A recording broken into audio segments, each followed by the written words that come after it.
What is the value of surface charge density when the cube is having a charge of 6 microcoulomb and the side is 5 centimeter?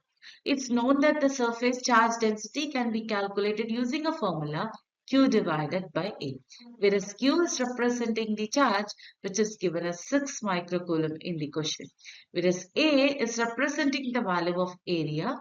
There is no detail about the area, but there is a detail about the shape, which is given as cube. So the area of cube is nothing but 6a square, whereas a is representing the side, which is given as 5 centimeter, which means it's equal to 0.05 meter.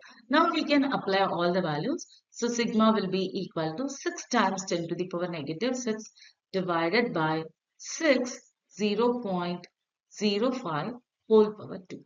When we are simplifying this, we will get the answer of 0.4 times 10 to the power negative 3 coulomb per meter square.